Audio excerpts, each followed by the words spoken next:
السلام علیکم دوستوں، امید ہے آپ سب خیر خیریت سے ہوں گے۔ دوستوں، آج ہم ایک ایسے ملک کی سیر کرنے جا رہے ہیں جو کہ بہت ہی خوبصورت ملک ہے اور یہاں ہر کوئی جانے کی خواہش رکھتا ہے۔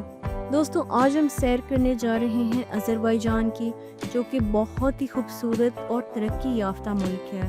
آذربائیجان ایک قدیم ملک ہے جو قفقاز کی پہاڑی علاقے میں واقع ہے۔ اس کی سرزمین صدیوں سے مختلف تہذیبوں، سلطنتوں اور اقوام کا مرکز رہی ہے۔ آذربائیجان کی تاریخ کا آغاز قدیم زمانے سے ہوتا ہے، جب یہاں قفقازی البانیہ نامی ایک ریاست موجود تھی جو عیسوی قبل کے ادوار میں قائم ہوئی۔ اور دوستوں، اگر قدیم ادوار کی بات کریں تو آذربائیجان کا علاقہ قدیم زمانے میں ایرانی سلطنتوں کا حصہ رہا، جن میں ہخامنشی، اشکانی اور ثانی سلطنتیں شامل تھیں۔ اسلام کی آمد کے بعد 7ویں صدی میں عربوں نے آذربائیجان پر قبضہ کر لیا اور یہاں اسلام پھیل گیا۔ اور دوستوں، اسلامی اور ترک ادوار میں یہ بتایا جاتا ہے کہ اسلامی دور کے بعد یہ علاقہ سلجوقی ترکوں، خوارزمیوں اور بعد ازاں مغلوں کے زیر اثر آیا۔ 14ویں صدی میں تیمور لنگ نے بھی اس خطے پر حملے کیے۔ 15ویں اور 16ویں صدیوں میں صفوی سلطنت، جو شیعہ اسلام کی علم بردار تھی، آذربائیجان کی ایک بڑی طاقت بن کر ابھری۔ صفویوں کا دارالحکومت تبریز تھا، جو آج بھی آذربائیجان کی تاریخ میں اہم مقام رکھتا ہے۔ اور دوستوں، روسی اثر و رسوخ 18ویں صدی میں روسی سلطنت نے جنوبی قفقاز کے علاقوں پر قبضہ کرنا شروع کیا۔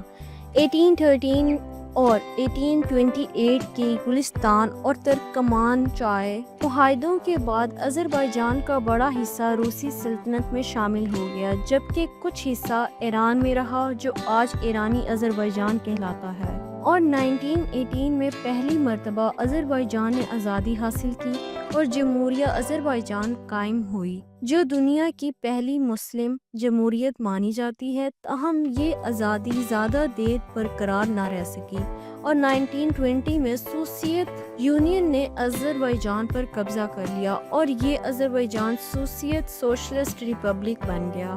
جدید دور میں 1991 میں سوویت یونین کے خاتمے کے بعد آذربائیجان نے دوبارہ آزادی حاصل کی۔ اس کے بعد سے یہ ملک اقتصادی ترقی، تیل و گیس کے زرخیز اور جغرافیائی اہمیت کے باعث بین الاقوامی سطح پر اہمیت حاصل کر چکا ہے۔ آذربائیجان اور ارمینیا کے درمیان ناگورنو قراباغ کے تنازع نے بھی ملکی سیاست پر گہرا اثر ڈالا ہے۔ تو چلیے دوستو، اب جانتے ہیں آذربائیجان کے لوگوں کی طرز زندگی اور تاریخی پس منظر کے بارے میں۔ آذربائیجان کے لوگ ایک قدیم مذہب اور ثقافتی طور پر مالا مال قوم ہیں، جن کی زندگی کا انداز وقت کے ساتھ ساتھ مختلف دوروں میں بدلتا رہا ہے۔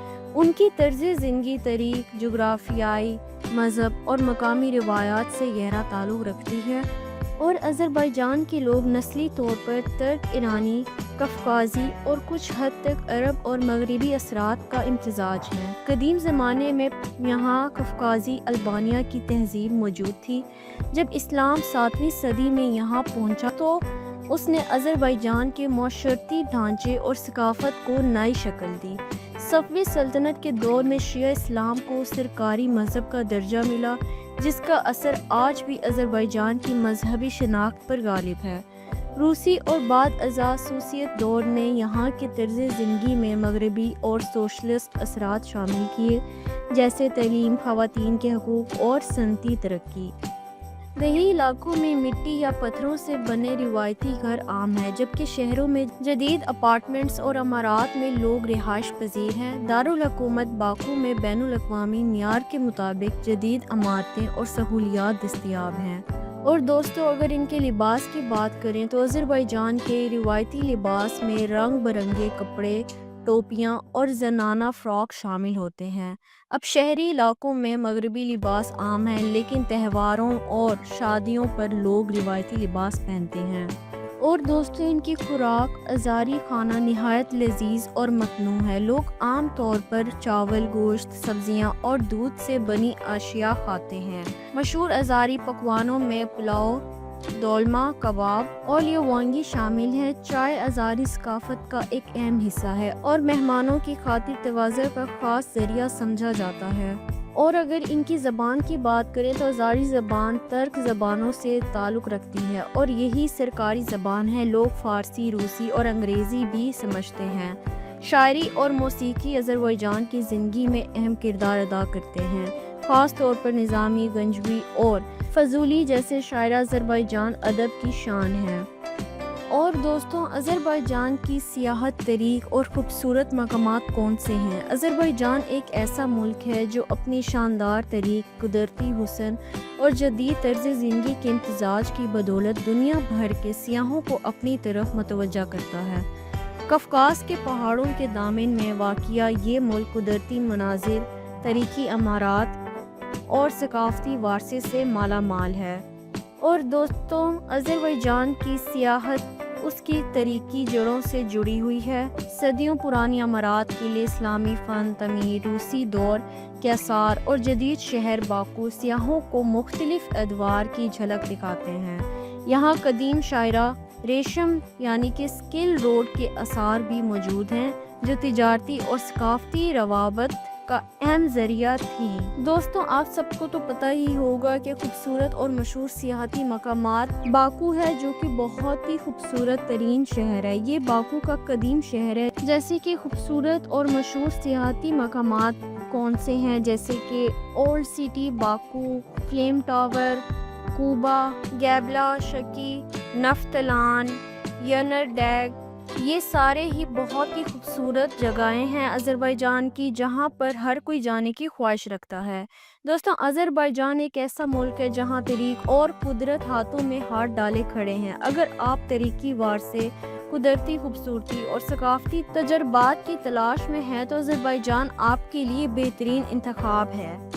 اور دوستوں، آذربائیجان کے لوگ اپنی روزمرہ زندگی میں خوش ذوق، مہمان نواز اور ثقافت سے جڑے ہوئے ہوتے ہیں۔ ان کی خوراک، تفریح اور پسندیدہ مشاغل ان کی روایات اور جدید دور کے حسین امتزاج کا عکس ہے۔ اگر ہم یہاں کی تعلیم کی بات کریں تو آذربائیجان میں تعلیم کا نظام وقت کے ساتھ ساتھ ترقی کر رہا ہے اور یہ ملک اب نہ صرف اپنے شہریوں کے لیے بلکہ بین الاقوامی طلباء کے لیے بھی ایک اہم تعلیمی مرکز بنتا جا رہا ہے۔ تعلیم یہاں ریاست کی ترجیحات میں شامل ہے اور بنیادی، ثانوی اور اعلیٰ تعلیم کے مختلف مراحل موجود ہیں۔ دوستوں، آذربائیجان کی کئی یونیورسٹیاں اعلیٰ تعلیمی معیار فراہم کرتی ہیں۔ یہاں بیچلر، ماسٹرز اور آرکیٹیکچر کی سطح کی تعلیم دستیاب ہے۔ دوستوں، اگر آپ آذربائیجان کی سیر، تعلیم، کاروبار یا کسی اور مقصد کے لیے جانا چاہتے ہیں تو آپ کو ویزا حاصل کرنے کی ضرورت ہوگی۔ آذربائیجان کا ویزا حاصل کرنا اب ایک آسان عمل بن چکا ہے، خاص طور پر پاکستانی شہریوں کے لیے جو آن لائن ویزا کے ذریعے درخواست دے سکتے ہیں۔ اور دوستوں، آذربائیجان کے لوگ محنتی، باصلاحیت اور مختلف شعبوں میں مہارت رکھنے والے ہوتے ہیں۔ ان کی معیشت اور روزگار کے ذریعے تیل و گیس کی صنعت، زراعت، سیاحت، تعمیرات، خدمات اور تعلیم جیسے شعبوں پر مشتمل ہے۔ ملک میں جدیدیت کے ساتھ ساتھ روایتی پیشوی کا بھی وجود باقی ہے۔ تو دوستوں، آذربائیجان کے لوگ محنتی، تعلیم یافتہ اور باوقار انداز میں مختلف شعبوں میں کام کرتے ہیں۔ جدید صنعتوں کے ساتھ ساتھ روایتی پیشے بھی ان کی شناخت کا حصہ ہیں جو ملکی معیشت کو متوازن رکھتے ہیں۔ تو امید ہے کہ میری آج کی ویڈیو آپ کو اچھی لگی ہوگی۔ نیکسٹ ویڈیو کے لیے اجازت دیں، تب تک کے لیے اللہ حافظ۔